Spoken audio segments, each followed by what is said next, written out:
to the Gaggle, where we challenge and, if necessary, destroy media narratives. I'm George Samueli.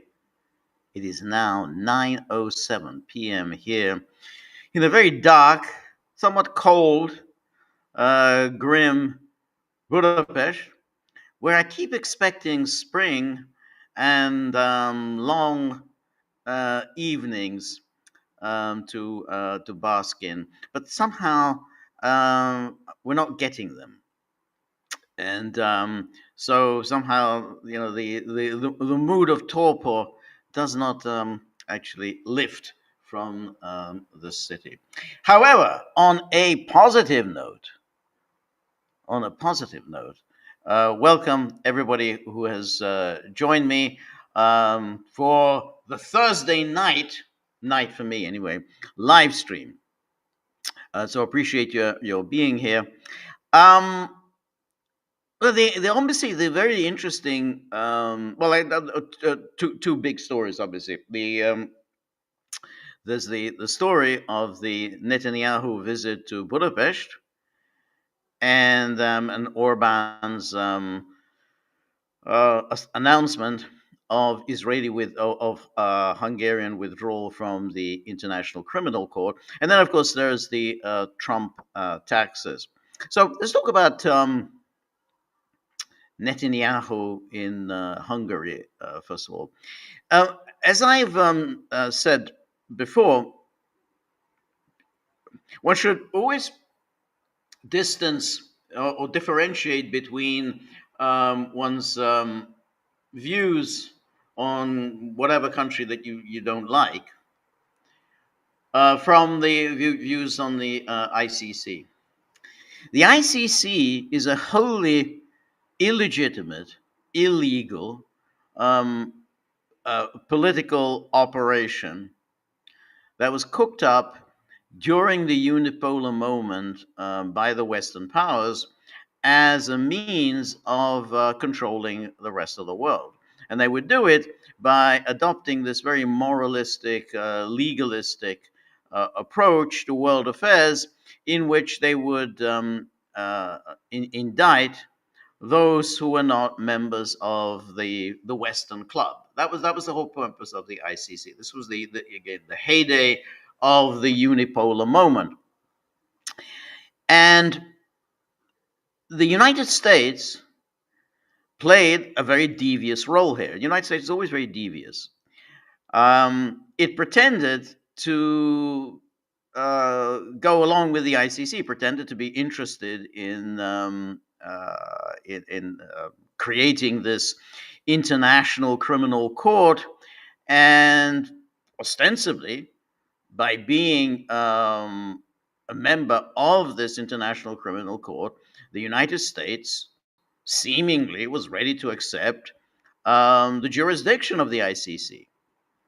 This it's unheard of. That you mean the United States would accept the rulings of an international body, would send its people to the court in reply to charges. And of course, it was nonsense. It was a complete, absolute nonsense. However, this sort of the do-gooder liberal human rights brigade, these absolute morons who have been polluting discourse for decades, all pretended that this is really extraordinary. Well, here's the United States, the Clinton administration, they're going along with this. They're negotiating this, and they're going to accept the jurisdiction of the International Criminal Court. And Bill Clinton duly signed the Rome Statute. Now, and so this was this historic breakthrough. United States accepts the jurisdiction of an international court. The United States is ready to surrender its sovereignty in favor of an international court. Such things, is hard to believe. But there they were, these Human Rights Watch and all the rest of these clowns rejoicing at these negotiations, and the negotiations were led by the Americans. So the Americans went, well, yeah, we got to create this legal system to end impunity. So leaders are not going to be, you're not going to have impunity anymore. They're going to have to face justice. They're going to be held accountable. Isn't this wonderful? Now, so Bill Clinton signed the Rome Statute, but he never submitted it for ratification. And so it just lay in abeyance. Now, what happens then? What happens with any agreement that the United States signs and then it isn't submitted for ratification?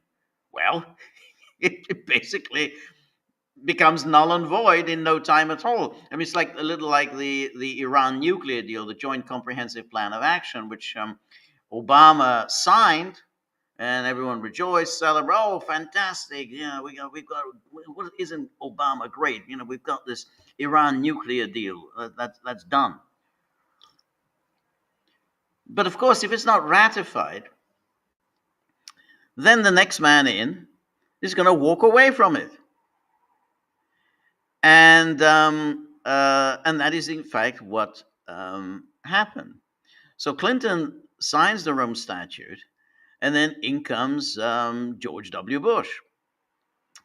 And George W. Bush begins planning the invasion of Afghanistan and the invasion of Iraq in response to the 9/11 attacks. Well, right away, George W. Bush makes clear that he's not going to accept any kind of jurisdiction of from the ICC. The ICC will not have any say at all in what the United States does in Iraq and Afghanistan. So while America's client states,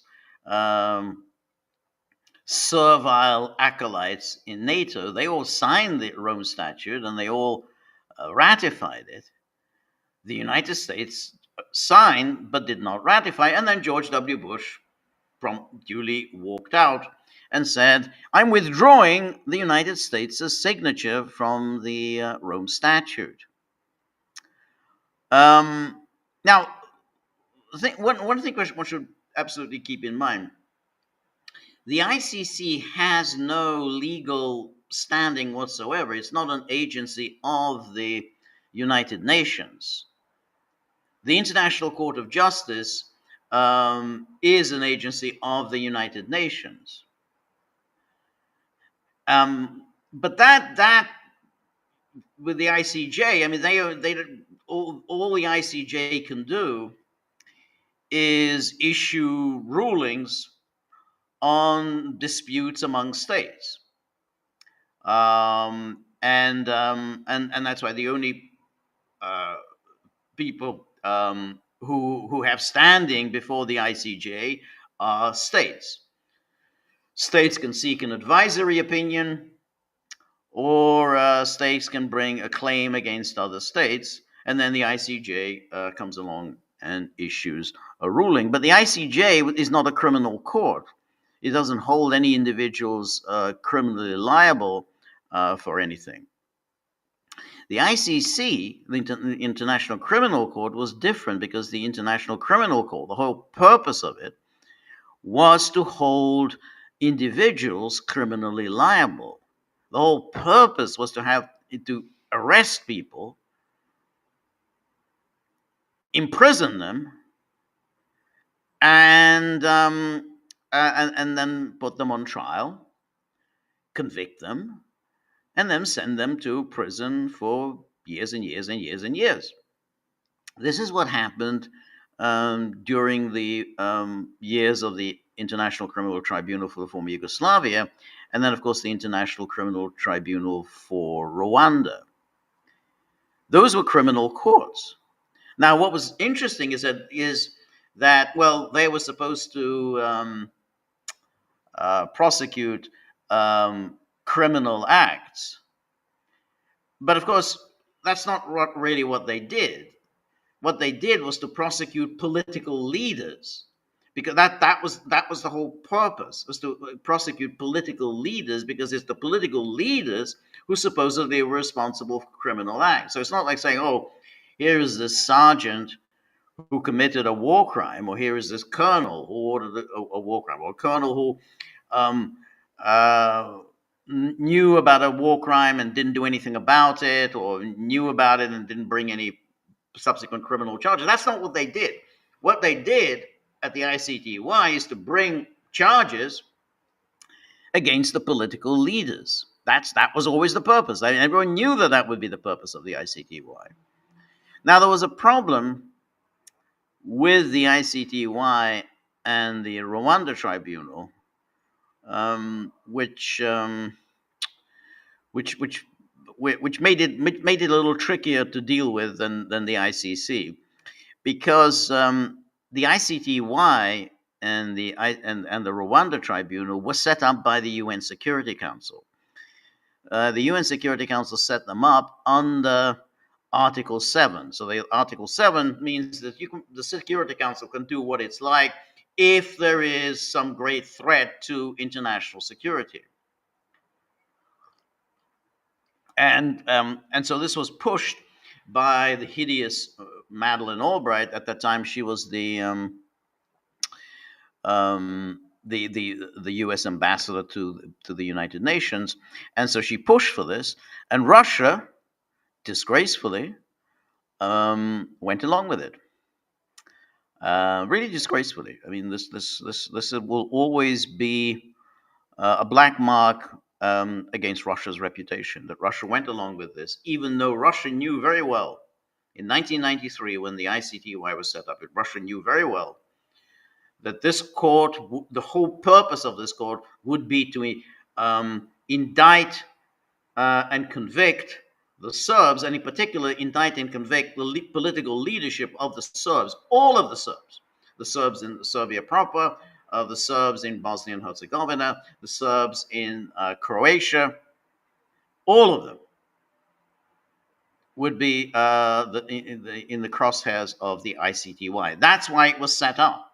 And the Russians knew this perfectly well. It was because the Western leaders, and particularly in the pronouncements of Madeleine Albright, always had in mind the Serbs. And so Russia knew this, and Russia went along with it and voted in favor of the creation of the ICTY. Now, so once it was established by the ICTY, then it became very difficult to get around. The ICC has never set up by the United Nations, and so essentially it's just hanging there, without any real international legal standing. So the ICC, which is it's set up its domicile at The Hague, to suggest that, well, this is because The Hague is supposed to be where all these international courts reside, such as the International Court of Justice, the Permanent Arbitration Court. That it's at The Hague.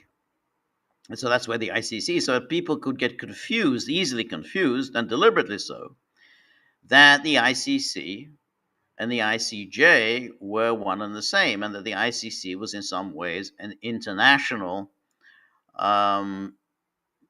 court, as and a part of the United Nations. So, but the ICC was never that. Now, what then happened? So George W. Bush walks away from the Rome Statute. And and this was, of course, accompanied by the usual moaning and wailing and weeping by the Human Rights Brigade. But Bush went a little further than that. Bush actually then set up I don't know, whatever it was called, the Hague Escape Act, or the Hague. It was a particular act that that meant that should any American serviceman ever be arrested pursuant to an arrest warrant issued by the International Criminal Court, the United States would be fully entitled to send in its armed forces in order to um, uh, rescue this said serviceman. I think that's what it was called. I think the Hague Invasion Act was what I think that was. I think it was passed. I think in 2002. So so we have this in the 1990s. We have Clinton pretending, very very devious. Clinton was pretending that the Americans were going to go along with this.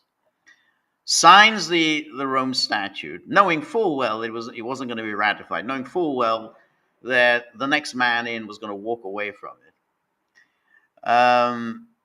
And then of course the next man in duly walked away from it. However, the ICC continued. Peter Kovac says the Hague Invasion Act. Yeah, it was the Hague Invasion Act. Yeah, and but, I mean, it's kind of funny, like, when we talk about the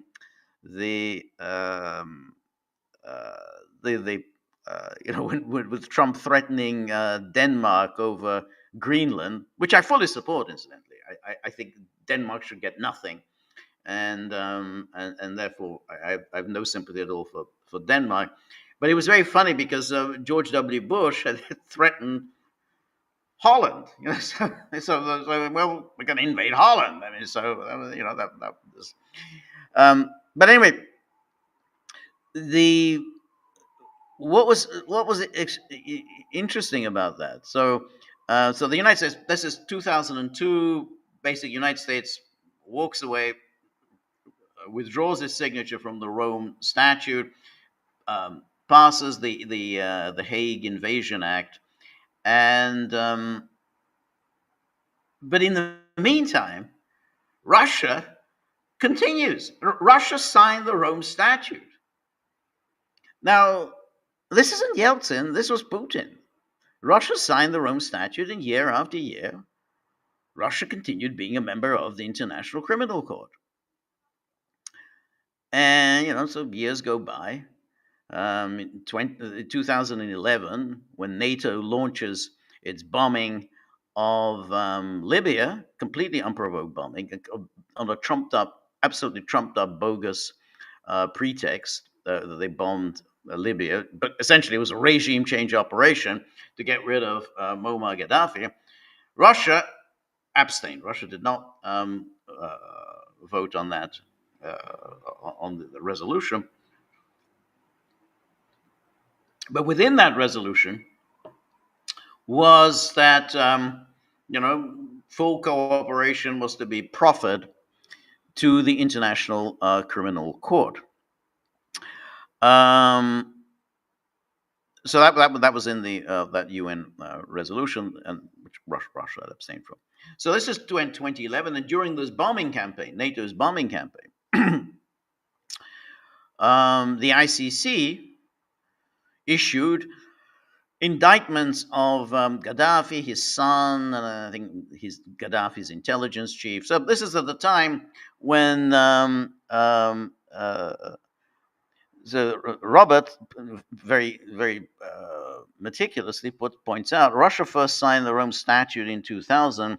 This would be an indictment of both Putin and Lavrov. Yeah, absolutely. So even as I say, 1993, the absolute disgrace that Russia adopted the UN Security Council resolution that set up the ICTY, whose task was to indict and destroy the Serb nation, because they essentially was to destroy the political leadership of the Serbs. And Russia went along with this. But that was 1993. At least you could say, well, yeah, but that was before, that was still in the Yeltsin era. But 2000, that's Putin. And then and Lavrov wasn't foreign minister in 2000. Lavrov, I think, was still Russia's ambassador to the UN. But yeah, he went along with it. But this went on year after year after year. So in 2011, when NATO launched this attack on Gaddafi, and the International Criminal Court issued these ridiculous indictments of Gaddafi and Gaddafi's son, before any kind of investigation could have possibly taken place. I mean, this was, NATO was bombing away cheerfully, even as it was claiming, well, this isn't a regime change operation. We're not attacking Gaddafi. No. This is, we're doing something purely humanitarian. So they went along with this, and then 2011, ICC issues this ridiculous indictment, but Russia continues as a signatory of the Rome Statute. 2011, 2012, 2013, 2014, Russia's still a signatory of the Rome Statute. So what happened? Well, in 2016, the ICC announced that it regarded Crimea as being under foreign occupation. Remember, Russia had taken over Crimea in 2014 and had incorporated it in the Russian Federation in 2014. So in 2016, the ICC declares that it considers Crimea under foreign occupation. Well, obviously, this didn't please Russia at all. And then, as icing on the cake, the ICC announced that it considered the war that was going on in Ukraine, which had started in 2014, as being an armed conflict. So that was of course a really bit of a problem, because if the ICC announces that it considered this as an international armed conflict, and Ukraine, which originally had not been a signatory of the Rome Statute, Ukraine had said, well, yeah, we do accept the jurisdiction of the ICC for anything that happens on Ukraine territory after 2014. So what happened after 2014? Well, obviously the war with Russia.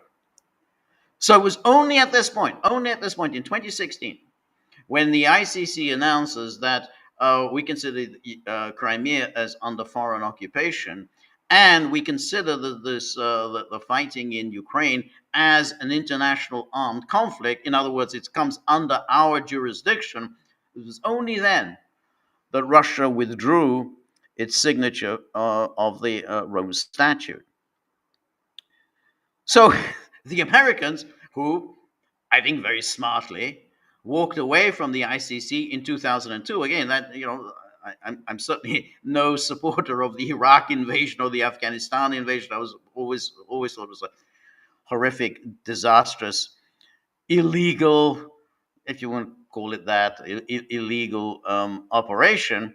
On the other hand, I mean, I think the ICC is absolutely ridiculous, and fully supported Bush walking away from the ICC. But nonetheless, the ICC continued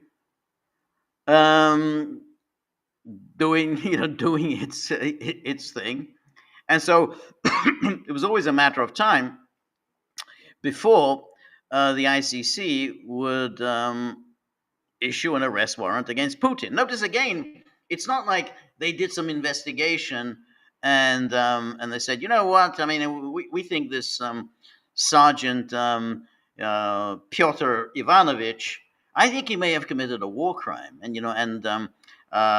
Colonel Oleg Popov, I think he may have committed a war crime. No, that's not what you do. That's not what the ICC does. That's not what the ICTY does. You go straight for the political leaders. That's the whole point. You indict the political leaders, and boom, right away, they issued an arrest warrant for President Putin. Now, this is 2022, and you have to wonder in 2022 what kind of an idiot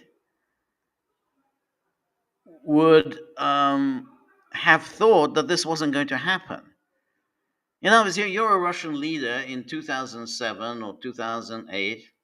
You know perfectly well that this is coming. Of course, the ICC is going to come after you. The ICC it's an international court. It's essentially run by the Western powers. Since you know that the Western powers are gunning for Russia, of course they're going to use this court to come after Russia. It was just a matter of time. If it wasn't this, then it was going to be something else. And so you know, to be honest, 2016 is a bit bloody late to be leaving the Rome Statute. Now, so the America's satellites, the NATO members, the EU members, almost all of them signed on to the Rome Statute and ratified them. So the only exceptions, I think, were Turkey. I mean, Turkey obviously regarded itself as vulnerable, because it's involved in a number of wars, and therefore was always thought that the ICC could come after the Turks. So Turkey, never signed on to the Rome Statute. Monaco, not on the Rome Statute. I guess Monaco wants to protect its some sleazy figures who domicile themselves in Monaco. But the rest, but everyone else, including of course Hungary, signed on to the ICC. Now, when in 2022 the ICC issued its arrest warrant against Putin, which of course was met with gleeful rejoicing within Europe, but also in the United States. So even though Bush walked away from the ICC, but neither Obama nor Biden had any intention of returning to the ICC. The only thing that Biden did is that he removed the sanctions that Trump, during his first term, had imposed against the ICC. So the ICC said, well, we might open an investigation into possible war crimes committed by the United States in Afghanistan, and that of course set Trump off. And Trump immediately said, no one from the ICC can visit the United States, and then he imposed some sanctions against Bensouda, who was then the chief prosecutor of the ICC. So Biden removed those sanctions, but when the ICC then issued this arrest warrant against Putin, of course there was great rejoicing in the United States and in Europe. They go, well, it's a vindication. We our own court has essentially gone along with our views, and therefore we regard this as a vindication. The West always plays this ridiculous game of taking these decisions by its own court as somehow a vindication of the rightness of the West's cause. They're constantly doing this during the years of the ICTY. Now, then that would have been left as that. Orban did say at the time of the issuance of the arrest warrant against Putin that Putin could come to Hungary and Hungary would not execute the arrest warrant. Well, I should say right away that the whole nonsense that any state who's actually a party to the Rome Statute is obligated to arrest a an indicted head of state is complete nonsense. It's absolute nonsense. There's nothing in the Rome Statute says that you're under an obligation to do that. So because it's up to the discretion of the state itself. If a state considers that it's contrary to its national interests to arrest a political leader who's under indictment by the ICC, then it says, yeah, well, that's their sovereign decision. The sovereign decision. They have to act in accordance with the national interest. I mean, obviously, if you arrest the president of Russia, well, you're taking your life in your own hands. I mean, because then Russia might just start bombing you. So obviously, the ICC allows for states to make that very reasonable sovereign decision, and it's there. It's in the Rome Statute. So again, the media just lie constantly about this by saying that you're under some obligation to arrest a head of state. Well, he's been indicted by the ICC, so therefore, if you're a signatory of the ICC, then you must arrest Putin or whatever. No, you're not. But anyway, Orban had said he's not going to arrest Putin. He's welcome to visit Hungary. So what then happened is, of course, that Trump returned, and the ICC had issued arrest warrants against Netanyahu, the defense minister Gallant, and then a few Hamas leaders. Well, the Hamas leaders didn't really matter because Israel had already killed the Hamas leaders, so they're all dead anyway.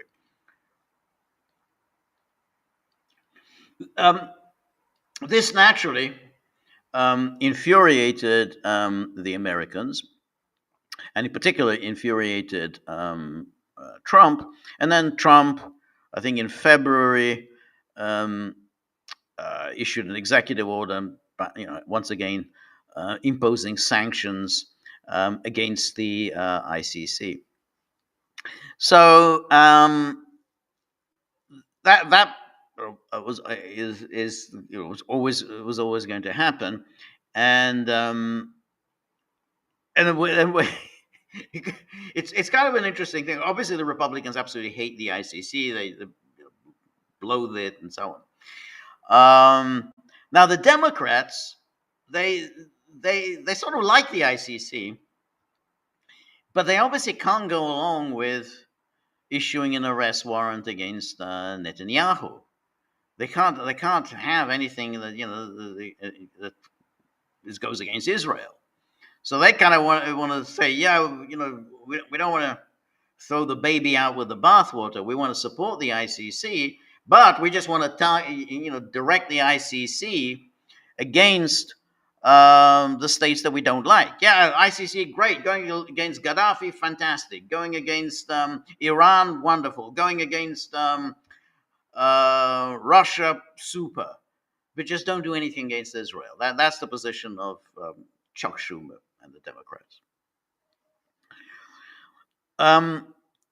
So after the arrest warrant was issued against Bibi Netanyahu,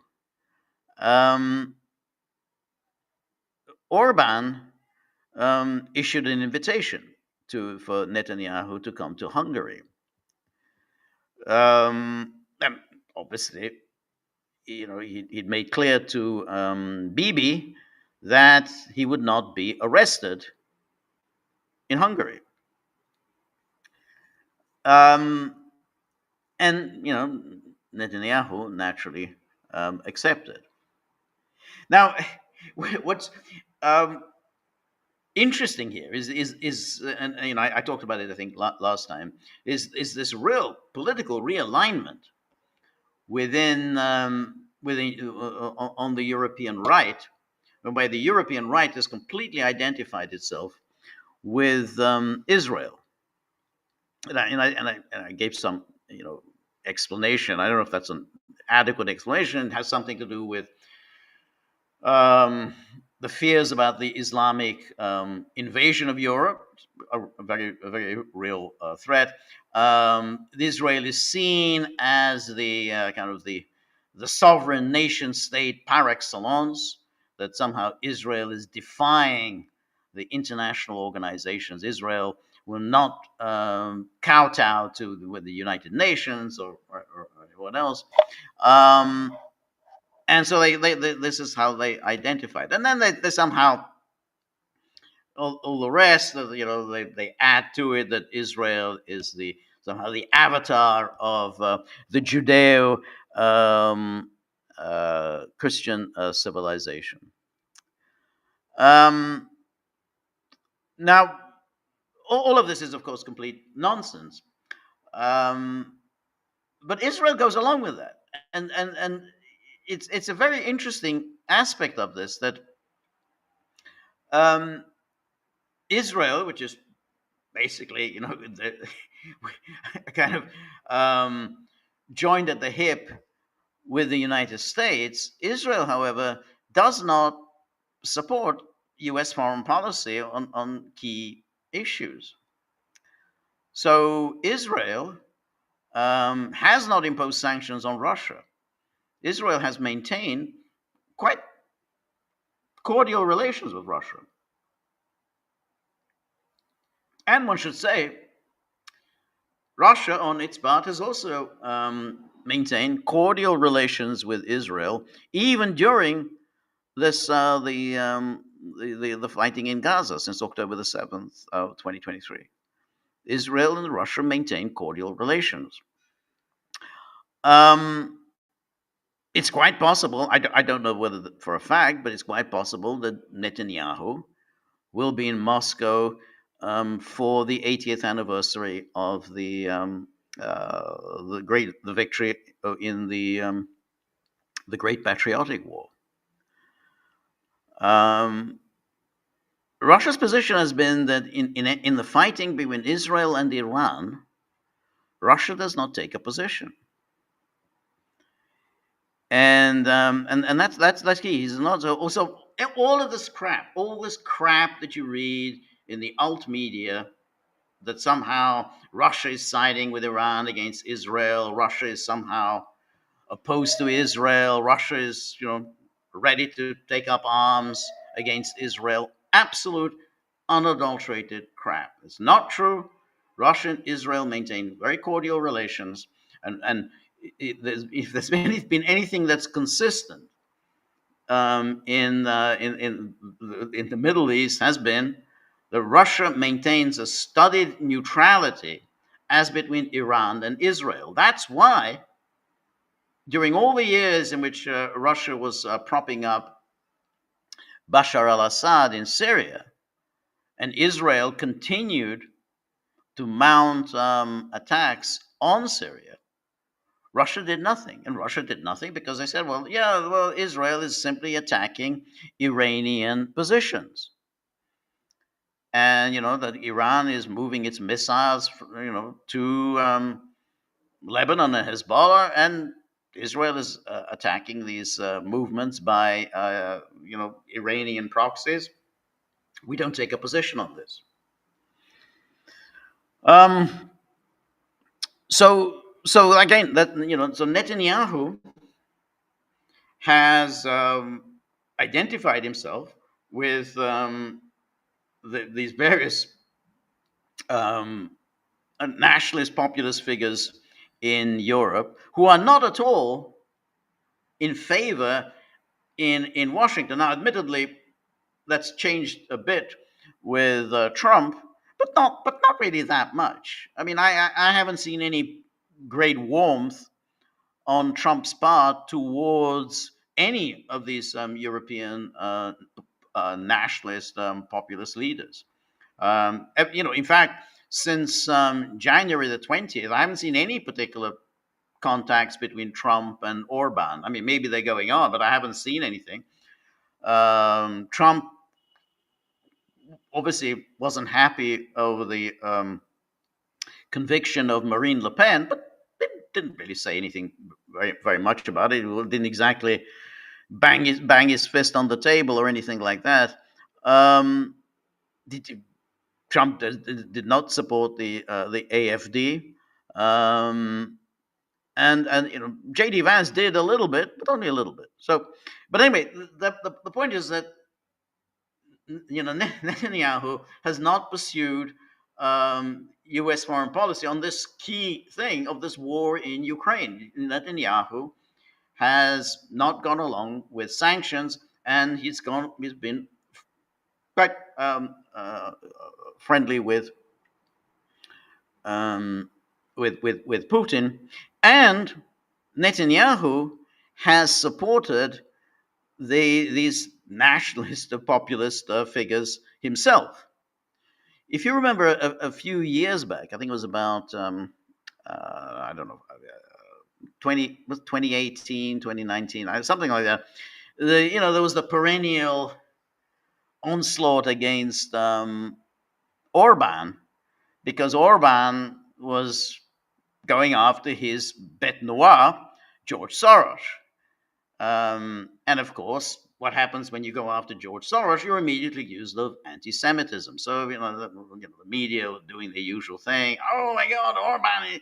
He's anti-Semitic. He's indulging in anti-Semitic tropes and so on. And naturally, all of Orban's political enemies in Hungary, yeah, anti-Semitic. This is all anti-Semitic, going after Soros. Yeah, absolutely, anti-Semitism. So, and what did Netanyahu do? Netanyahu immediately said, "No, I'm with Orban. I support Orban. No. Orban's the good guy. Soros is the bad guy." so that kind of put pay to that whole thing that is anti-Semitic. So here's this. Netanyahu comes along. This was he arrives in Budapest for a 4-day trip in the middle of a war, middle of a political crisis at home. So he comes here for a 4-day trip. You think that's a 4-day trip. This isn't like, if he was a 4-day trip to the United States, that might make some sense. But a 4-day trip to Hungary, that does seem very strange. And he comes there to Hungary. Is given really a very, very fulsome greetings and military parade and so on. And as a present for Netanyahu, Orban announces, "Yep, Hungary is withdrawing from the ICC. It's going to take a year, but we're putting putting the papers out, and we're going to withdraw from the ICC." And of course, Netanyahu duly praises him. And so just say, yeah, well, because Orban says, well, the ICC was a good idea to at the start, but it's really become very, very politicized. We really can't be a member of it any longer. And naturally, this led to even further warmth and festivities between Orban and Netanyahu. So it's a kind of an interesting thing, because and some of the journalists who were there wanted to stir things up and wanted to bring up Hungary's record in World War II, because or Netanyahu, wants to go visit the Holocaust Museum in Budapest, And so naturally, some journalists say, "Well, yeah, well, you got a Holocaust museum. This was what did Hungary do during World War II?" But that's why during the news conference, they neither Orban nor Netanyahu took any questions because they didn't. It was obvious that this was going to was going to come up. Now, the question then is, what is the significance of this withdrawal from the ICC? I think it's quite an interesting development, because this would be the first Western state to withdraw from the ICC. So remember, all right, Turkey is a member of NATO, but Turkey was never a signatory of the Rome Statute. There've been some countries that have withdrawn from the ICC, like the Philippines, though that didn't do former President Duterte any good. They still actually kidnapped him and hauled him off to The Hague. And incidentally, again, I was just to emphasize how Netanyahu has identified himself with the sort of the kind of nationalist populists of Europe. We had recently Milorad Dodik, who's also friends with Orban.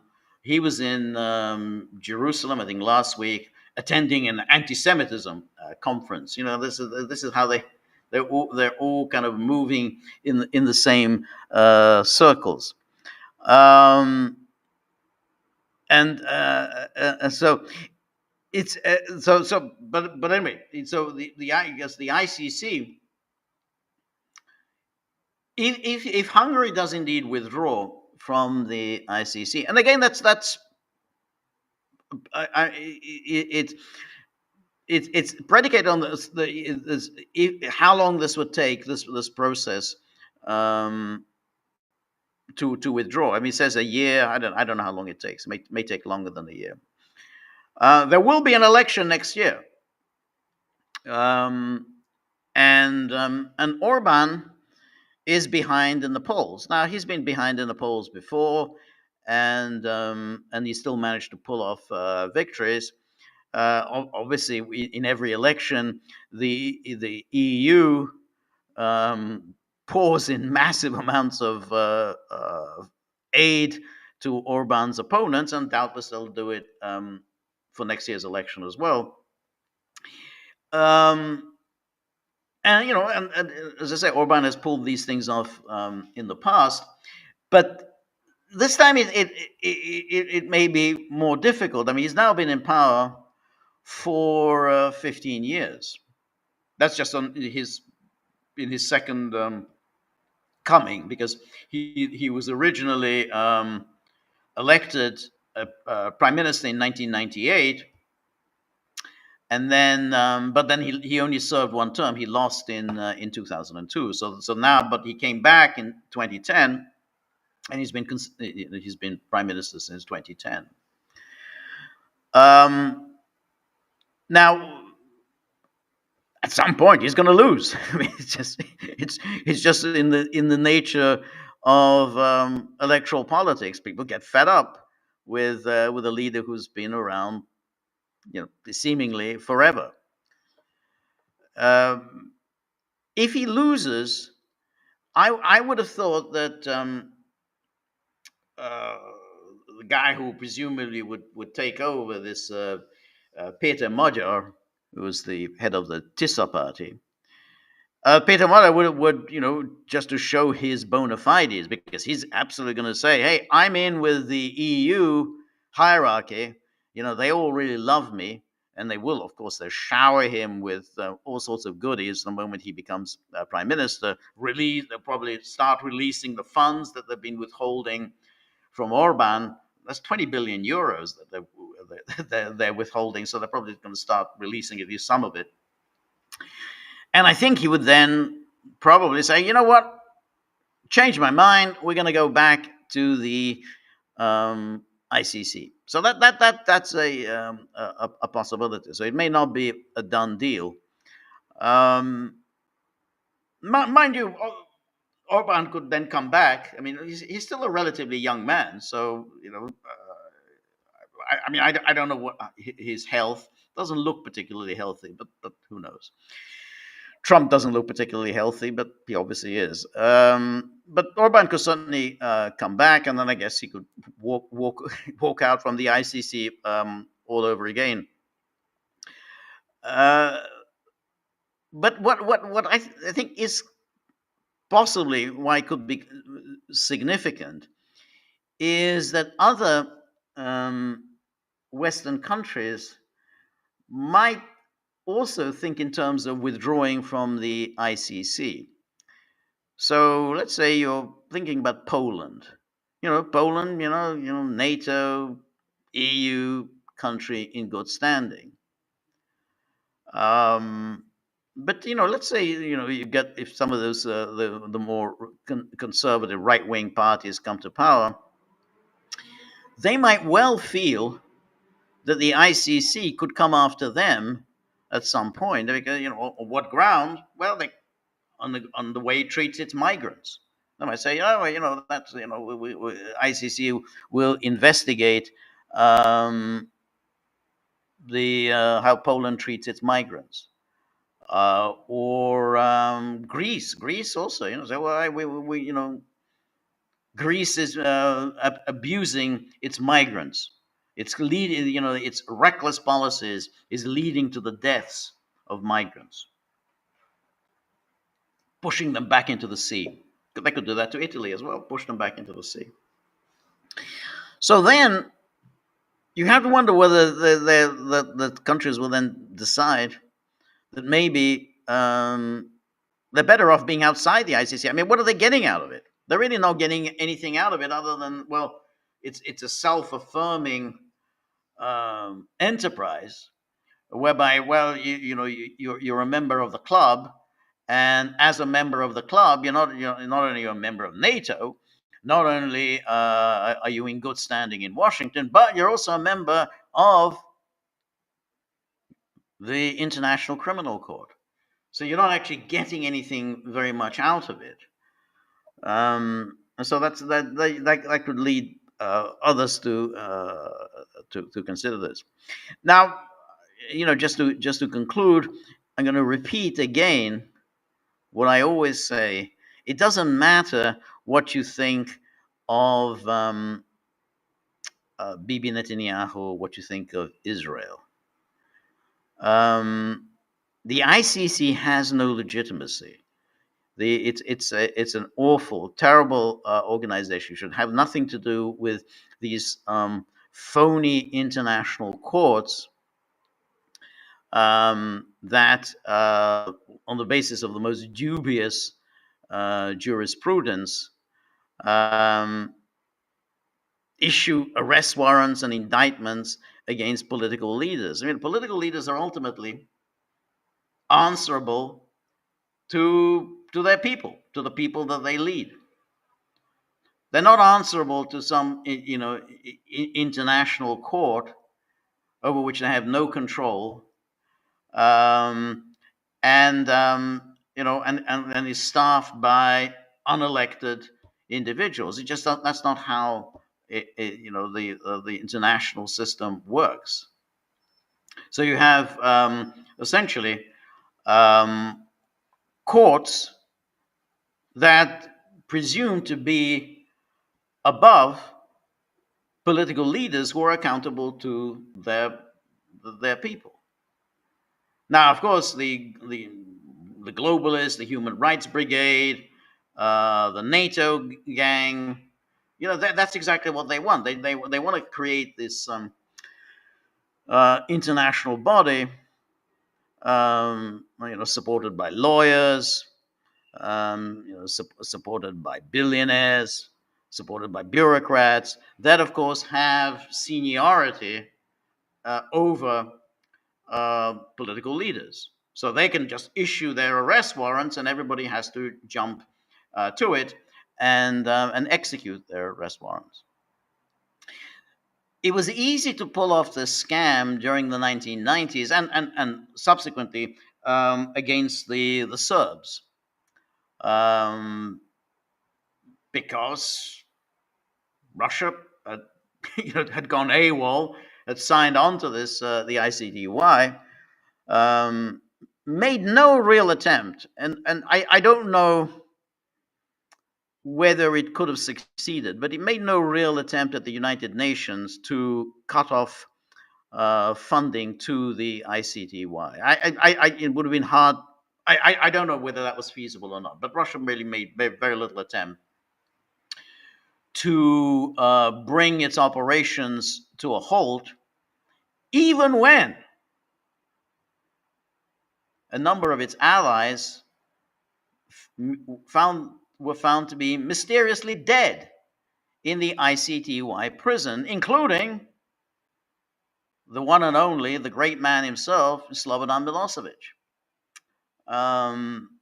Milosevic, who had been denied proper medical treatment. Proper medical treatment, I may say, that was to be in Russia, and that was guaranteed by the Russian government. In other words, the Russian government had made a pledge to the ICTY that if he comes to Russia for treatment, this was about 2005, if he comes to Russia for medical treatment for his heart condition, the Russians will guarantee that he will be returned to The Hague. The ICTY rejected these guarantees. They flatly rejected them and said, "We don't believe you." That's it. They said, we don't believe you. The Russian government gave this pledges that he will do it. And the ICTY said, "We don't believe you. We don't believe you'll return Milosevic to us." So request denied. And then Milosevic died about 2 or 3 weeks later. So even after this contemptuous treatment, I mean, the Russians had played a very significant role in creating the ICTY. Even after this contemptuous treatment, Russia made no attempt to bring the operations of the ICTY to an end. And he went on. I mean, the ICTY went on. So Milosevic dies March 2006. The ICTY went on then through its residual mechanism, I think about 2022, 2023, I think whenever the Mladic, finally the appeals process for Mladic, this meaningless process, came to an end. So it went on for another 16, 17 years, the ICTY went on, even when the ICTY had openly expressed its contempt for Russia in saying, "We don't believe you, we don't believe your pledges." And so that was, and basically they murdered Milosevic. So yeah, that was the problem of the ICTY. So that has to be the starting point for any discussion about these international courts. You cannot have under any system some international court, international bureaucrats, international billionaires, international corporations, international NGOs that are more important than political leaders. That has to be the starting point. And it doesn't matter whether you don't like Bibi and you don't like Israel or whatever. That's neither here nor there. We can talk about that later. But you can't then come along and start celebrating some decisions by the ICC. Oh, fantastic! The ICC has issued an arrest warrant against Bibi. Oh, that's great. You can't do that. You have to basically say that the only courts that have any validity, and as we've seen in the United States, even that isn't believable, but those are courts that are answerable within a domestic jurisdiction, because the courts ultimately within a domestic system are answerable. So yeah, you got a bad judge, bad, outrageous, politically minded hack of a judge. Yes, we have a lot of that, but then ultimately there's an appellate process And the appellate process could also be thoroughly corrupt. Okay, then you go to the Supreme Court, which could also be thoroughly corrupt. But then there's something above that, which is you have the powers of elected officials, state governors, presidents, who can issue clemency, who can issue pardons. So that, in other words, the courts can never be the last statement on anything. They have to be answerable, just like all political figures have to be answerable. And that's the point. That was what was repugnant about the ICTY, because ultimately the ICTY wasn't answerable to anyone. No one had any control of the ICTY. As I say, the ICTY could just go to the Russians and say, well, F you. I mean, we don't care about what you have to say. That's what they said to the UN Security Council. Well, I don't know, we don't have any, we're not answerable to anyone. We just arrest people, we bung them in prison, and only we have any say in how many years this person has to stay in prison, or he dies in prison, and you don't have any say in the matter. So that's what, and the same goes for the International Criminal Court. No, they're not answerable to anyone. They're just a law unto themselves. So this system has to be absolutely destroyed and can never arise again. Never again. Never again. No more ICTYs, no more ICCs, never again. So that's why what Orban did was so excellent. One hopes that others are going to follow.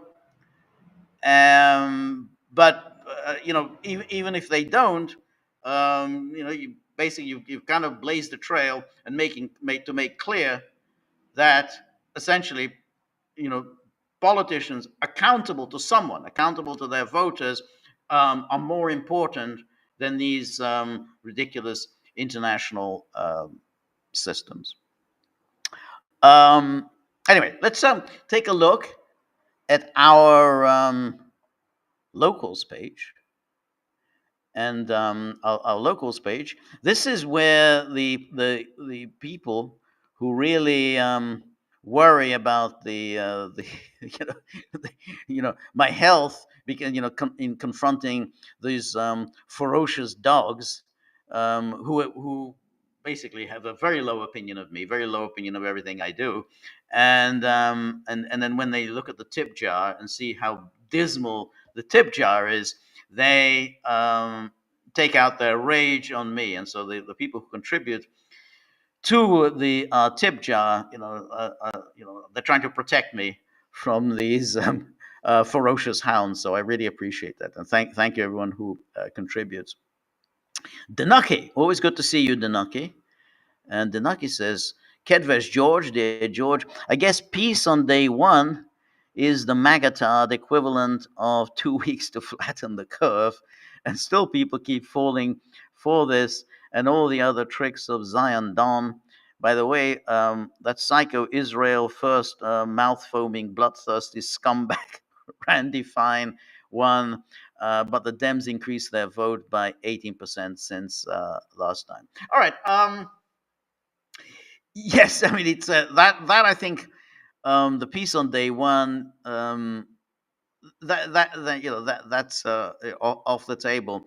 However, I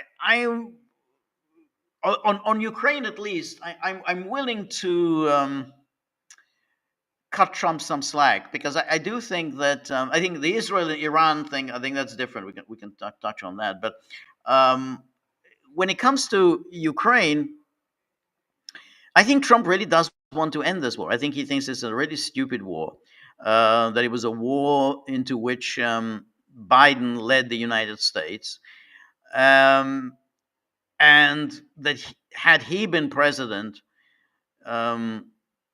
during those years from 2021 through to 2025, had he been president, he would not have led the United States into that war. And I think that's correct. I think his assessment is correct. I mean, whatever he did, he did sign off on the sale of the javelins to Ukraine. And that's true. All of that is true. But yeah, I think he does want to bring this to an end. He doesn't think that it makes any real sense for this fighting, this terrible fighting, this killing to continue. He says there's just no purpose to it. What's the end game here? And I think in to the extent that he appreciates this, I think he's a cut above every other American politician, because every other American politician was very happy with this continual fighting. Because for Americans, they expressed their view was perfectly expressed by Lindsey Graham, who said famously, "Russians are dying," and that's exactly what almost all the politicians on Capitol Hill, particularly in the Senate, but also many in the House, are just happy. Good. It's like it's culling the Slav population, the Slavs in the east of Europe, just culling them. So they're very happy to keep this going, and really they in fact they're desperate to prevent this war from coming to an end. So Trump, however, says that this is does actually think this is a terrible waste, waste of human life. And there doesn't seem to be any good outcomes for anyone through this. First of all, Russia is not going to achieve some great victory over NATO. That's just not going to happen. Russia doesn't have the capability for it. NATO is not going to just sit on its hands and allow Russia to achieve some great victory over it. Trump certainly isn't going to allow that. So therefore, that isn't on the table. Russia could acquire this buffer zone, or at least I don't know if one could call it a buffer zone, but it could acquire these 4 oblasts. Not it's hard to see how so many deaths could justify such a modest gain. Ukraine would not formally be a member of NATO, but Ukraine would be de facto a member of NATO. It's hard to see how Russia can prevent that. I mean, basically, it's hard to see how this is a particularly great outcome, and I think I think Trump is right in seeing that this war needs to be brought to an end. I mean, apart from anything else, I mean, just in terms of someone who is the president of the United States, I think this is really dangerous because the United States could absolutely find itself in a direct shooting war with Russia. Now, and so I think his perspective is right. What is the problem here, of course, is that I think Trump doesn't know how to bring it to an end. And again, I don't see that one should berate Trump over this, because it is very difficult to see when a war has been going on for now more than 3 years. It is very, very difficult to bring it to an end. I mean, it was true during World War One. There were attempts to see, well, how do we bring this thing to an end? And they could never agree, even though it was obviously this was a crazy, stupid, horrific war. But the two sides could not come to even, and Wilson tried to mediate, but they couldn't figure out any formula that could be acceptable to both sides. And something like that is happening now. And so I have some sympathy for Trump, and that's why I think these attacks on Trump, on Ukraine at least, are completely unfair. I think that he doesn't know the formula, and it's difficult to say. Now, of course, the people who criticize Trump They say, oh yeah, well, he should just simply accept that Russia has won, and he should pull the plug on Zelensky. And I think that's a reasonable diagnosis, and I think that's what he should do. I think that's I'm all for that. I think if Trump were to do that, I'd say great. That's exactly how we should bring this war to an end. But it's very difficult for him to do that because there is no consensus in Washington for that policy. There's no consensus among the Republicans for that policy. No consensus within his administration for that policy. No consensus in Europe among his European allies for that policy. And Trump himself probably wouldn't even be terribly happy about walking away from a war that America's obviously has committed itself to, quite extensively. I mean, as we saw in that article in the New York Times, it was a fairly long, deep involvement on the part of the United States on behalf of Ukraine. So just pulling up stumps and going home is now not, that's not really an option. I mean, it could be, but it would be very hard to pull off. So I think, I have some sympathy for him, and I don't, and I think he doesn't see how to get himself out of it. So he does what he's always done, which is to keep assuring everyone that somehow he's got the formula to bring it to an end. So he's kind of looking to, well, maybe we can get these ceasefire. If we can get a ceasefire at least off the ground, then maybe we can get some talks going. And if we can get some talks going, then maybe we can extend the ceasefire. He's somehow thinking along those lines. But the Russians are clearly not buying that. I mean, again, very reasonably, because the Russians have their fingers have been burnt many times over by the West, and they know perfectly well that if there were to be a ceasefire, the West would use the ceasefire to pour, all of its weapons into Ukraine, to use the ceasefire to train Ukraine. It would be just a breathing space for the war to restart within a few months. I mean, that's a given. There's no question that would happen. And Russians reasonably say we're not going to go for any kind of a temporary ceasefire that's just going to be used against us. So that's why I have some sympathy for Trump, that he really doesn't really know what to do. The obvious solution, and people say this, is to say, well, this is Biden's war, and I'm just going to walk away from it. I don't think Trump thinks that this is a Biden's war. I mean, he himself played a role in this, and I think he would say that, well, even he was in on it early on. He talks about and boasts to this day that he sent the javelins to Ukraine, and that those javelins helped Ukraine against Russia. So he hasn't accepted the premise that this is Biden's war. So that's why I don't think that he can walk away from it that easily, and so I don't see at the moment any easy outcome. I tend to think the war is going to continue.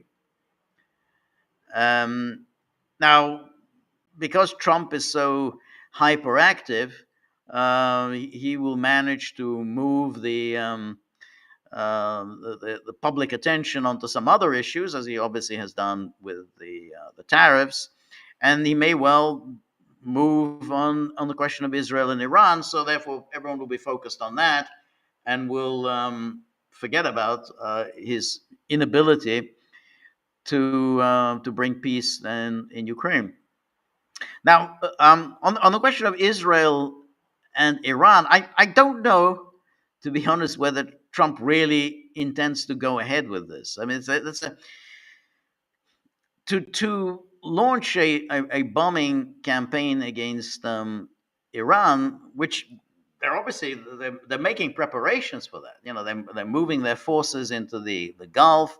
They're moving their B-2 bombers onto Diego Garcia. Um, so they're making preparations. However, I mean, for Trump, this would be really a high risk strategy. Um, and he's not really, I mean, he likes to think of himself as a tough guy, but he's not a war president. I don't think that's his thing. He's a businessman. He thinks about making money. To the extent that he does military things like bombing the Houthis, it's just easy. It's just it's easy pickings. It's just picking low hanging fruit. Um, Getting involved in a war with Russia, getting involved in a war with Iran, that's very risky. And I don't know whether that's is something that he wants to do. Yeah, I mean, it's possible he will do it, and he may do it just in order to um, distract the public from his obvious inability to get anywhere on Ukraine. Um, but it would be a very, very risky thing to do without any obvious um, good outcome for Trump. I mean, what Trump is trying to achieve with Iran is some kind of a new nuclear deal. Well, if he starts bombing Iran, he's not going to get any kind of a deal. There just isn't going to be any deal. I mean, there'll be either um, a war, an escalation of a war between Iran and the United States, um, or Iran may just simply not respond and wait for its moment to strike back at the United States or Trump. Um, but either way, he's not going to get a deal.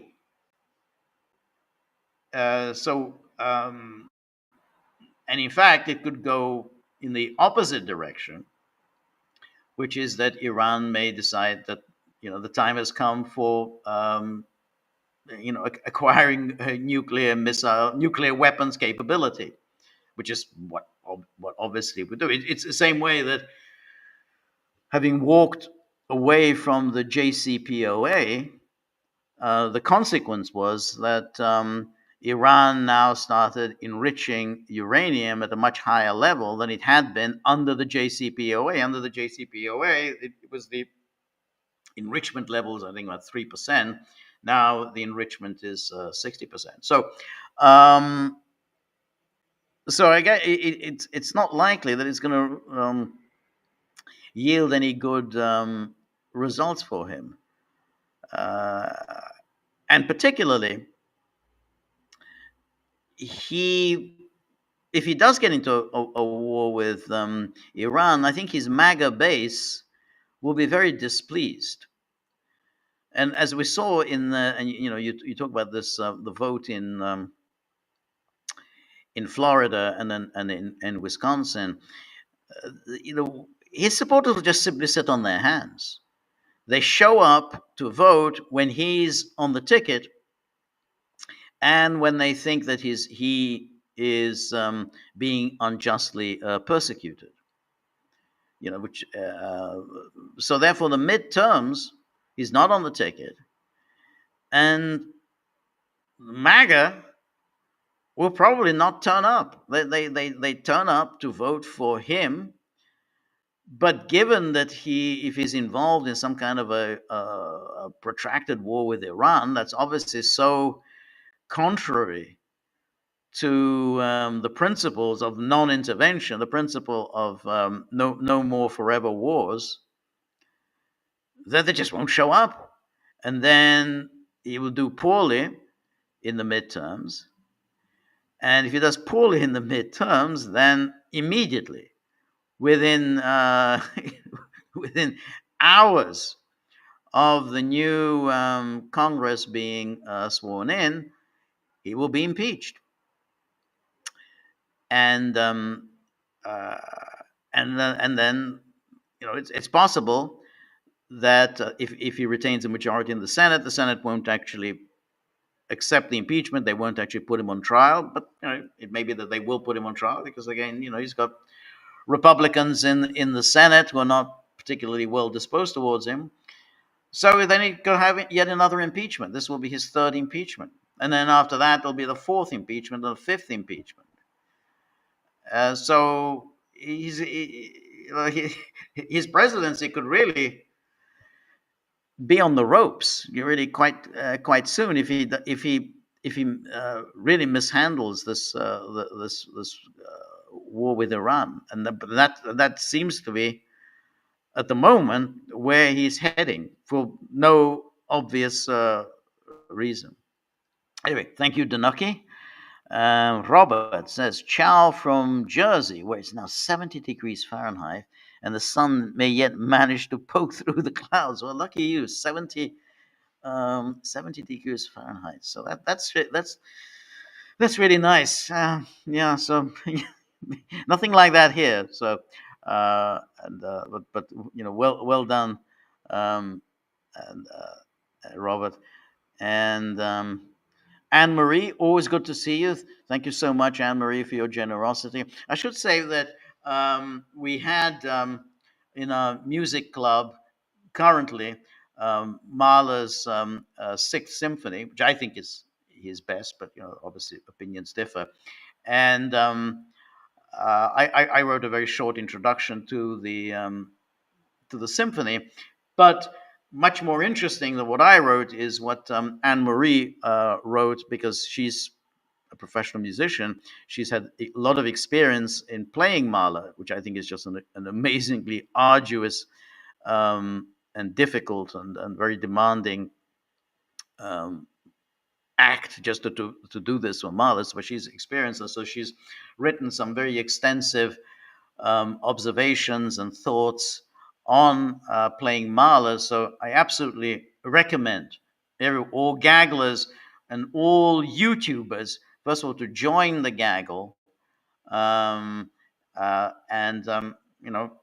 ideally you'll pay a subscription. But even if you don't pay the subscription, you can be a member, listen to Mahler, and read Anne Marie's really interesting observations. So please, thegaggle.locals.com, join, and you get some Mahler and some observations from Anne Marie. So, and then next week we're going to have another selection for the music club, and we hope that we'll have more thoughts and reflections from Anne Marie. Anyway, thank you, Anne Marie, for your generosity.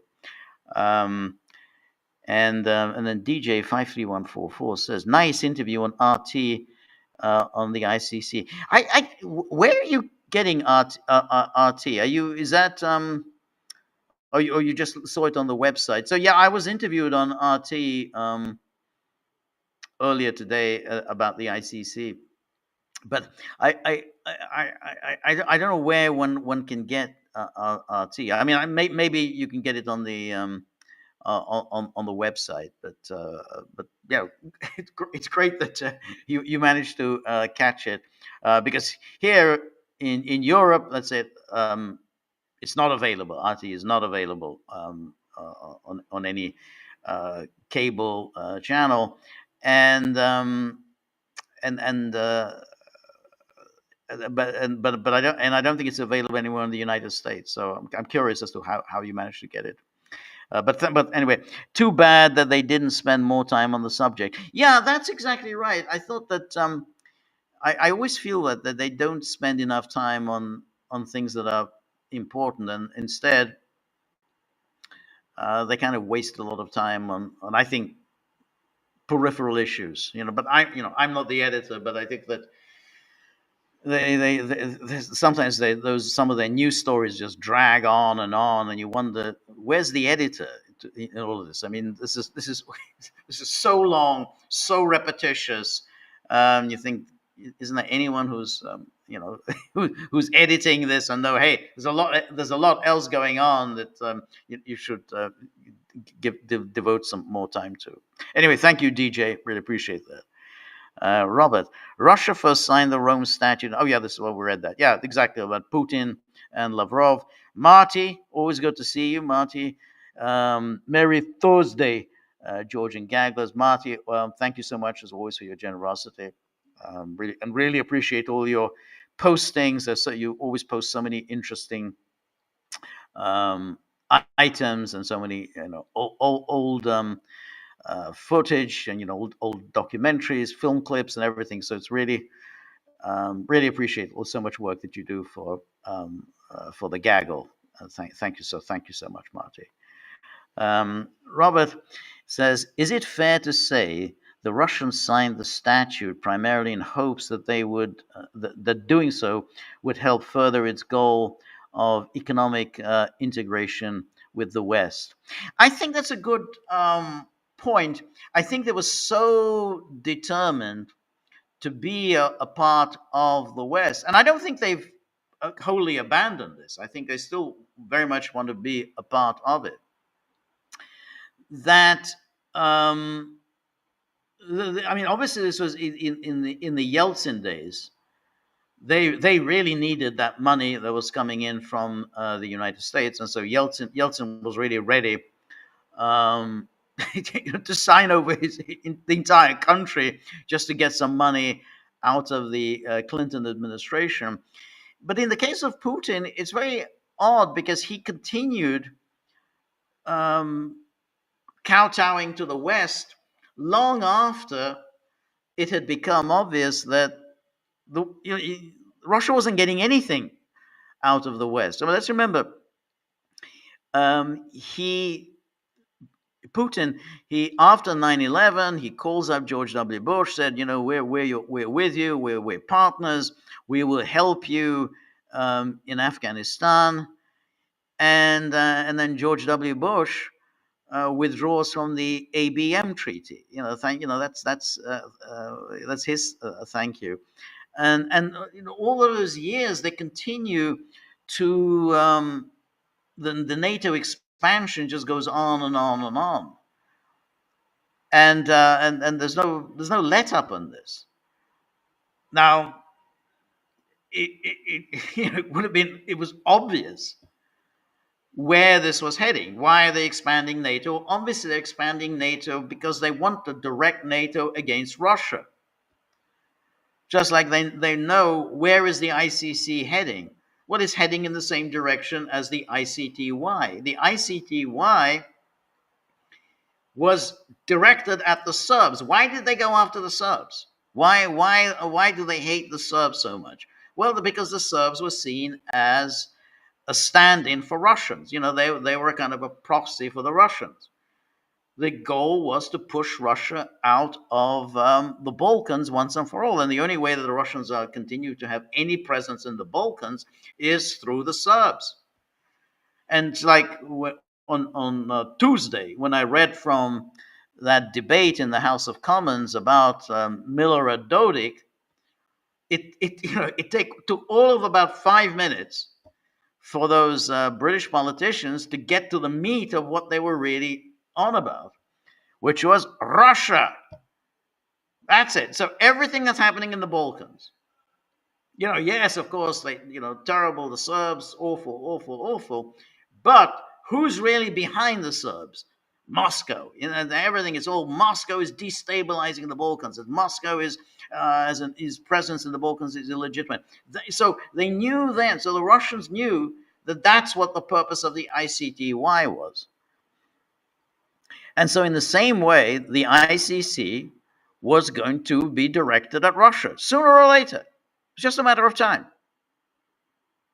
I mean, if it was obvious to me and to others that this is where it's going, that it's, that you just wait before the ICC turns against Russia, it should have been obvious to the Russian leaders, and now the economic integration. Well, I don't know what economic integration there ever was, but yeah, that whole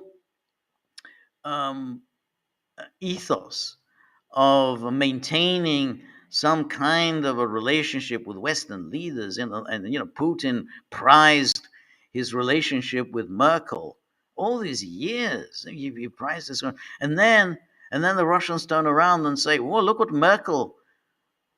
Merkel said, the only reason we went along with Minsk was that we were buying Ukraine's time." And say, "Oh God, what an outrageous thing to do! It was outrageous that the Germans did this." Well, yeah. I mean, what did you think they were going to do? Of course, that was what they were doing. They were buying Ukraine time. In 2014, Russia could have defeated Ukraine easily and could have accomplished all its goals in 2014 easily. It didn't, because Putin decided that he wanted to have good relations with Merkel. The same Merkel who had guaranteed the February 21st agreement between Yanukovych and the opposition, whereby there would be elections held in December. The same Merkel who basically just tossed that aside and immediately ignored that agreement and accepted the coup that overthrew Yanukovych. Yet the same Merkel that with Putin urged that Yanukovych not use force against this Western instigated color revolution in Maidan. Again, that was Merkel and Putin. They were both together. Oh, no force is to be used to put down this attempt at an insurrection at Maidan. That same Merkel, what a shock! We were just buying time for Ukraine. So that's why it just seems so like it's just wasted time. I mean, this is wasted time. If the Americans in 2002 said, "You know what, we don't want to have anything to do with the Rome Statute," that's it. I mean, we're out of it. We're just going to do whatever we want to do, and we're not going to be have this any international courts ruling over us. Well, if the Americans can do it, why couldn't Russia do it? So, I mean, in part, Russia has cultivated this its relationship with the global South, the global majority, and it's part of its multipolarity and so on.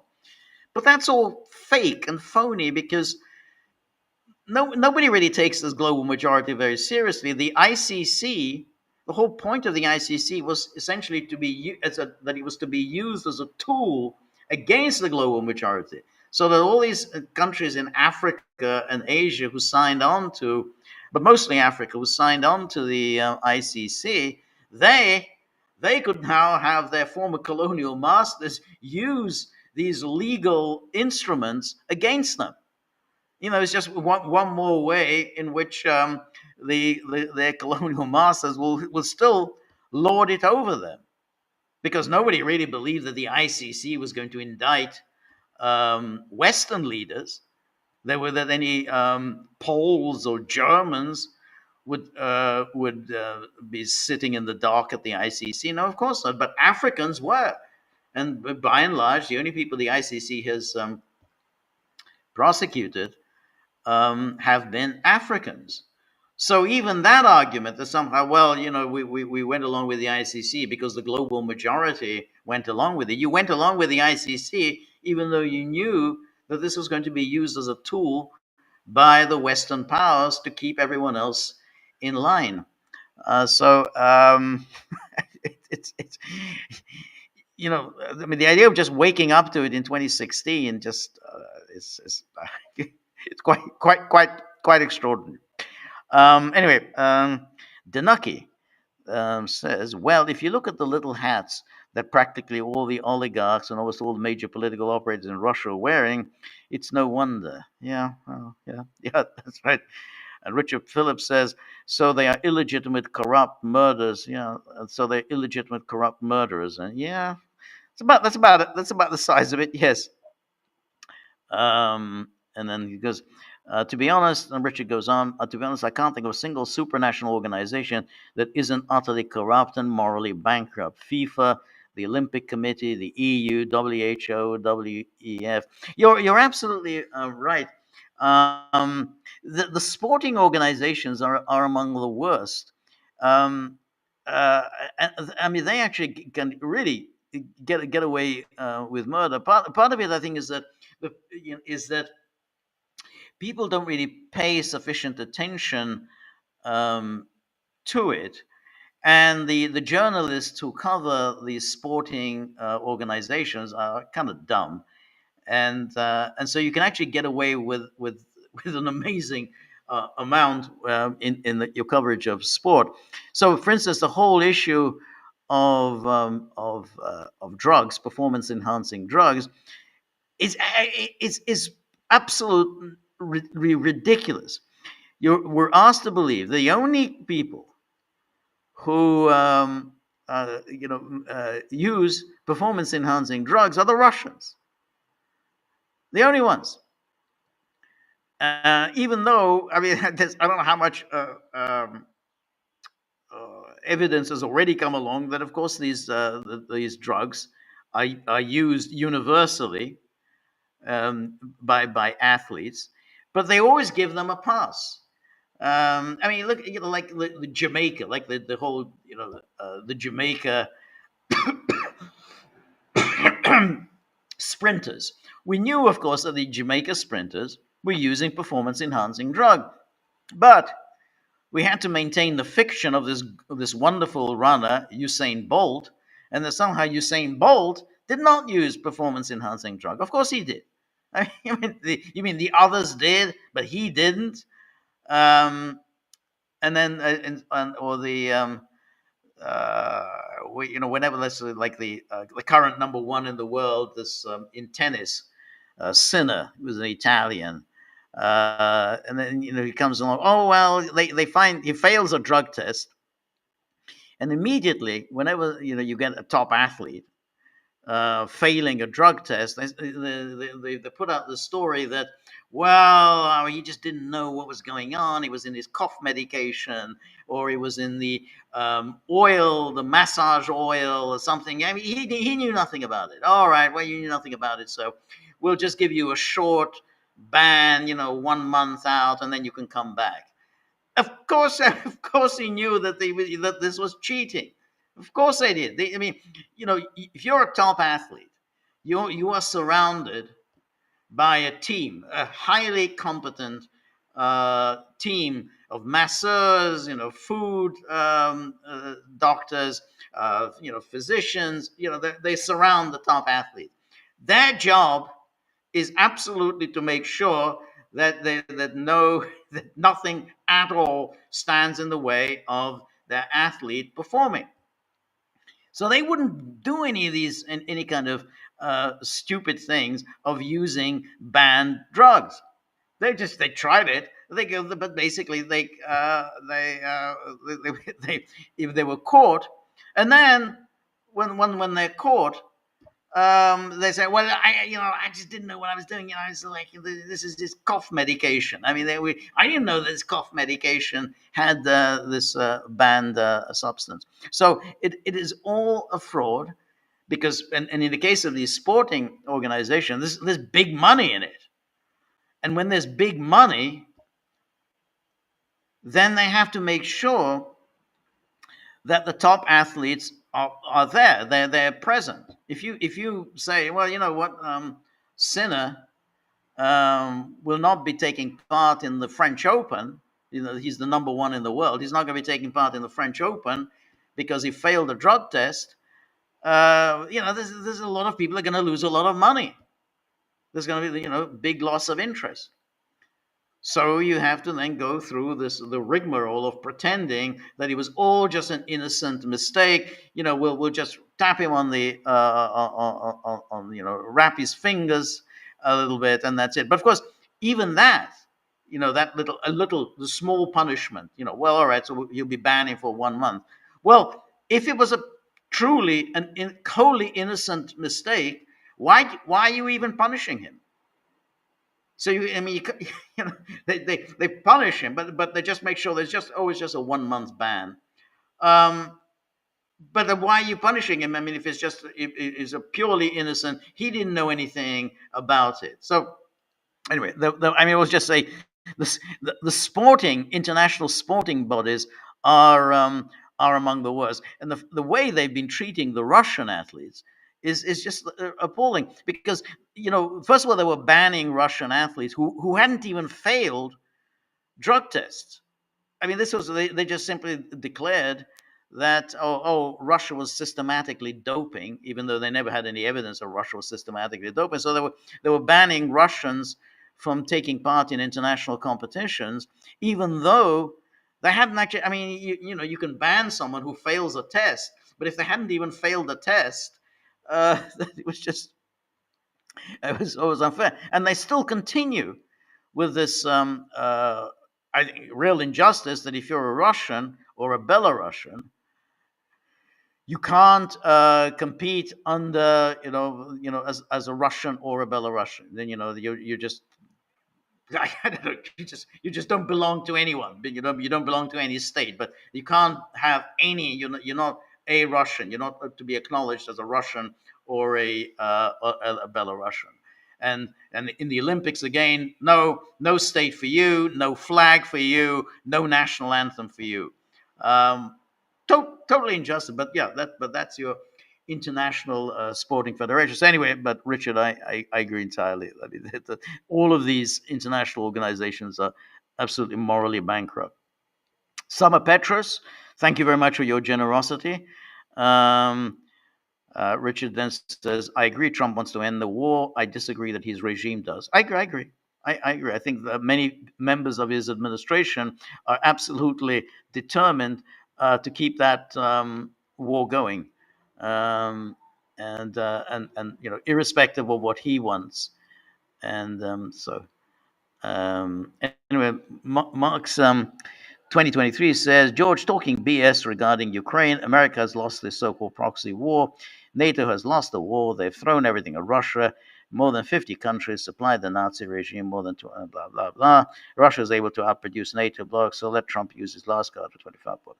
All right. Now, the first thing one should say is that if Russia has won the war, how come it hasn't won the war? I mean, that's it's a kind of common sense point.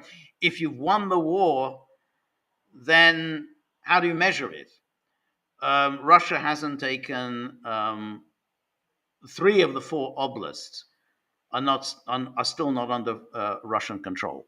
So Russia's 70% of Donetsk, 70% of Kherson, 70% of Zaporozhye. Kherson City, Zaporozhye City are still not under Russian control. Major cities in Donetsk, Slavyansk, Kramatorsk are still not under Russian control. All the rest, Odessa, Kharkov, Kiev, none of that is even Russia is even remotely close to taking. Now, if one says, okay, well, America has lost the war. How do you measure America has lost the war? If you essentially fight a proxy war against someone else, and your adversary, and Russia, America's identified Russia as an adversary. If your adversary is the one who's suffering huge casualties, enormous losses, while you're not suffering anything, on the contrary, you're making money because you're shipping weapons to Ukraine, then America hasn't lost the war. You're only losing a war if you suffer the casualties. And America hasn't suffered. What America has done is to keep the war going. America never believed that Ukraine could defeat Russia. what America was after and why America pushed NATO expansion was to present Russia with a terrible choice. Either essentially Russia has to accept NATO on its borders and surrounded by NATO, in which case Russia ceases to be in any way a great power, because then basically the Black Sea becomes a NATO lake, the Baltic is a NATO lake, and Russia on its western borders is surrounded by NATO states, armed to the teeth, and so on. So either that, or Russia launches an attack. Now, that means Russia is involved in a war, a very long, protracted war. Now, it's quite possible, and I think it's likely, if we go back to the time in February 2022, that the United States thought that Russia would win that war pretty easily against Ukraine. All the evidence is that they were very wary of getting too involved with Ukraine, because they thought Ukraine would lose very quickly, and then America would be humiliated because its client lost very quickly. But that's not what happened. And in fact, America, step by step, took greater and greater risks when they saw that Russia was not willing to escalate too much, and not really willing to hit targets outside of Ukraine. And so America continued to escalate its involvement. But all of that, all of the casualties that are being suffered by Russians and by Ukrainians. The Americans aren't doing it. All the Americans are doing is keeping a war going. Well, if you're keeping a war going and it's somebody else who's dying, then you haven't lost the war. You have achieved your objective.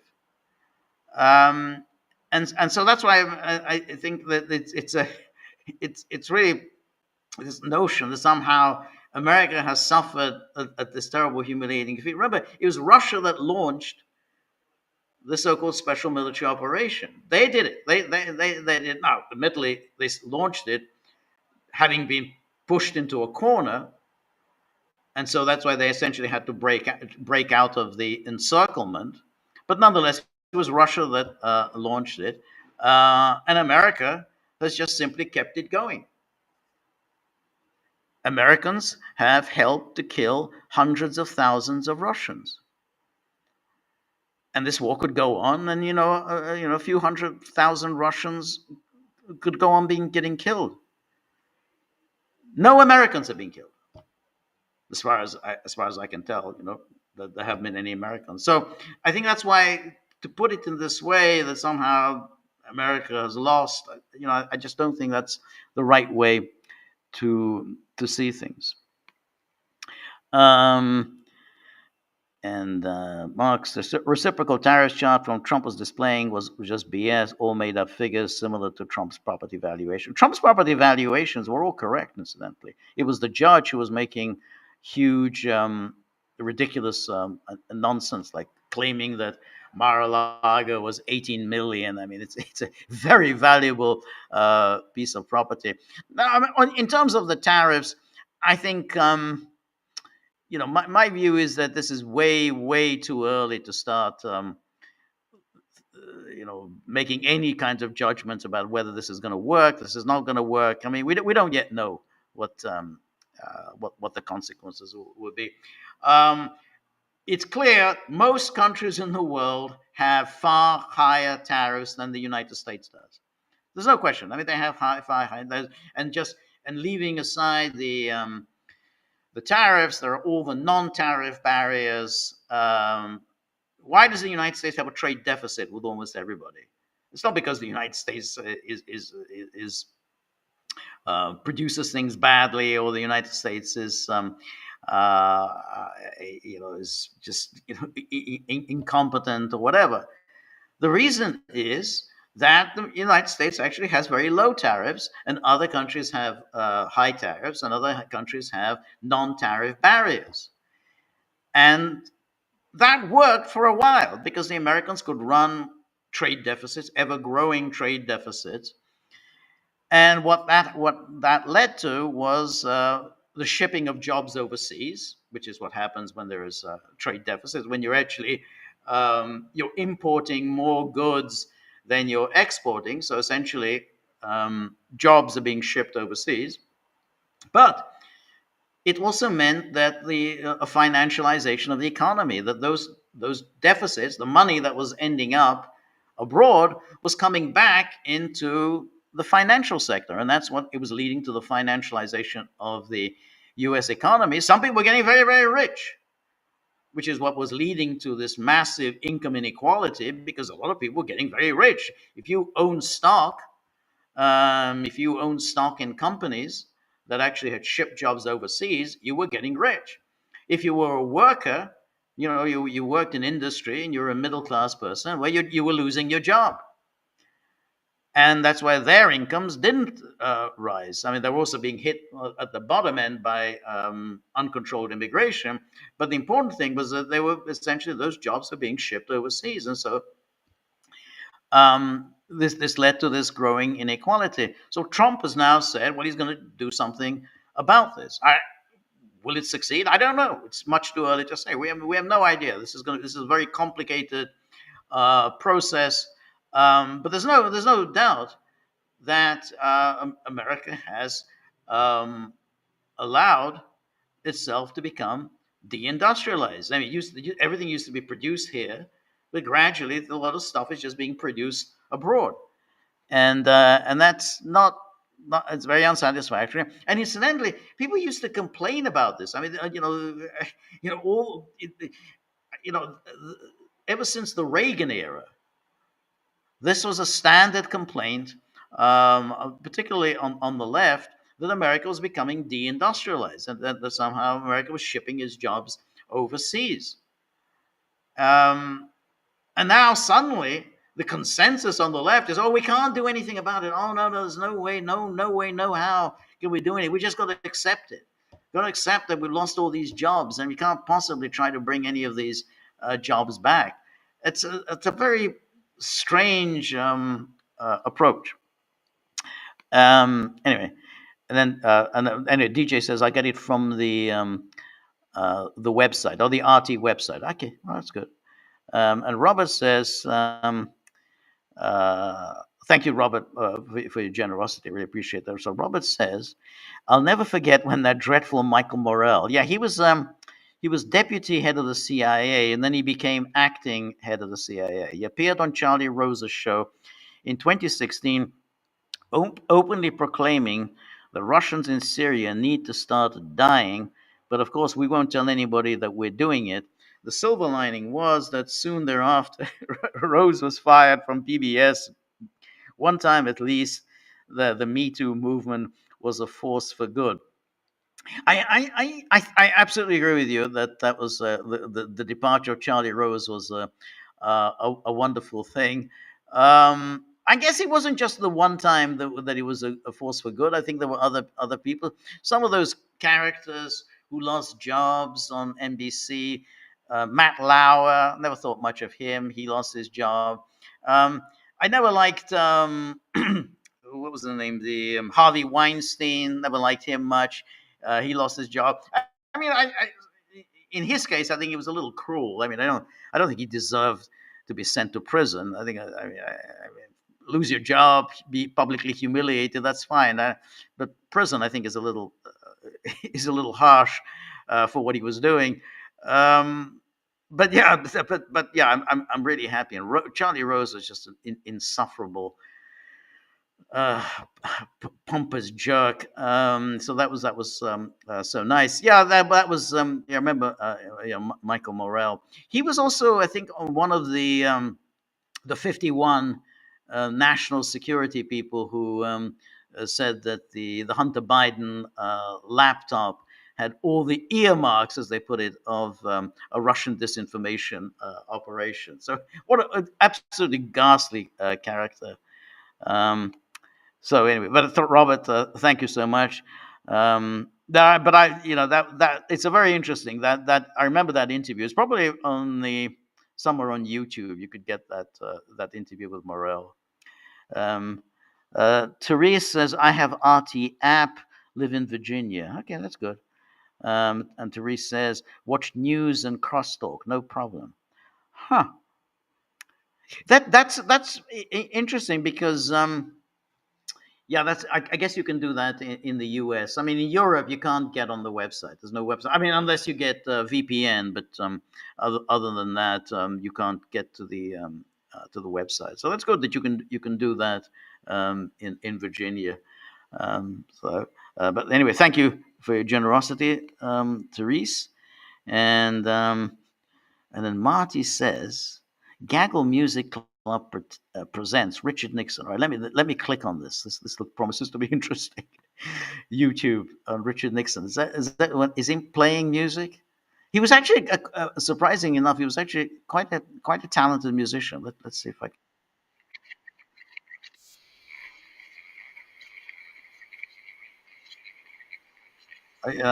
I can't show this. This is on the Jack Parr program.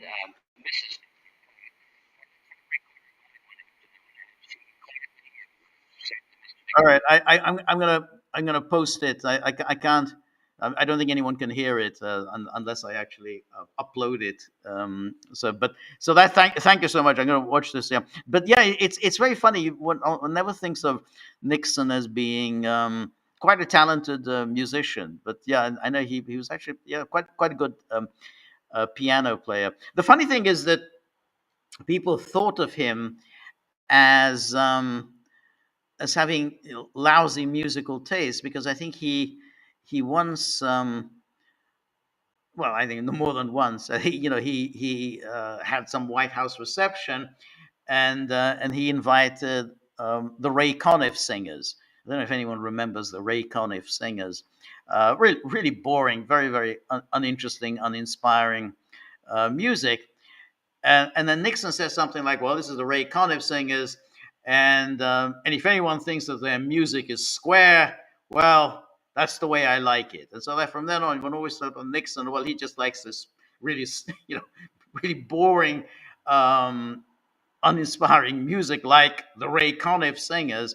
But in fact, as this will show, he was actually quite a talented musician himself. Anyway, as Marty, as always, that's really interesting. I'm really looking forward to watching that. Um, and NKMRD says the Rheinmetall gravy train. Yeah, that's yeah, Rhine. Yes, yes. That's right. That's the way. That's what happens with the military industrial complex. Yeah, you're right. And yeah, the Rheinmetall, and then. Anne Marie, you like the all these international bodies, yeah, absolutely the worst.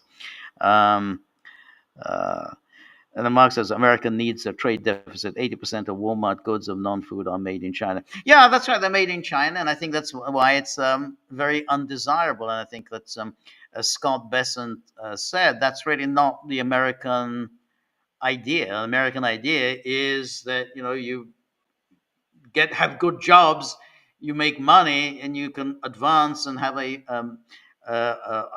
prosperous middle class lifestyle. It's not about buying junk food and junk goods at Walmart. That's not what Americans want. So, but when you do that, when you have these cheap goods, all you're doing is you're wiping out your own domestic manufacturing industry, and we've seen all the consequences that has had on America. So I think it's very reasonable to say, hey, this hasn't been the successful model.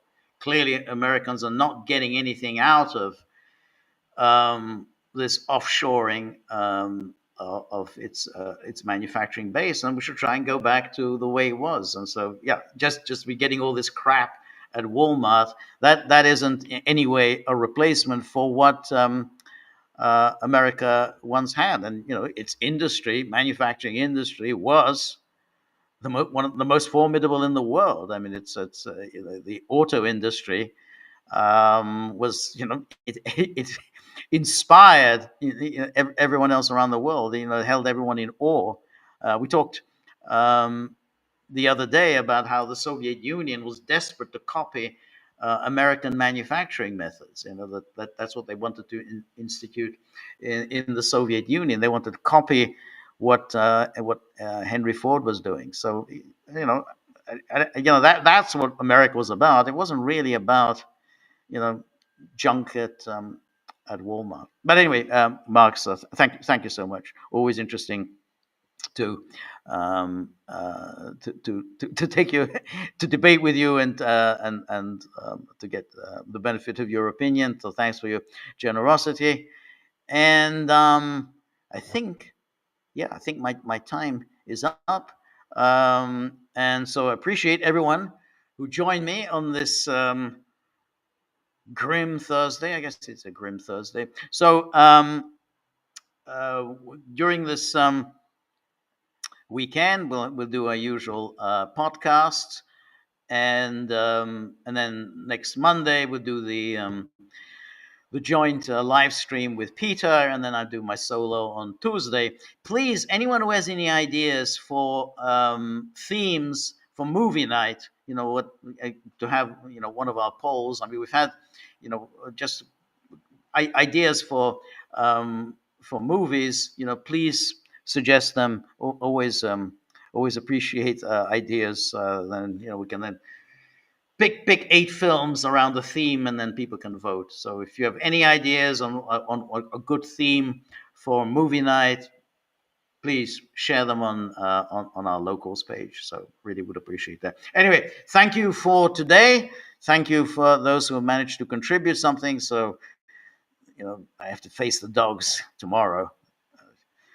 They're getting in really, really angry, and then, as I said, they're hunting packs.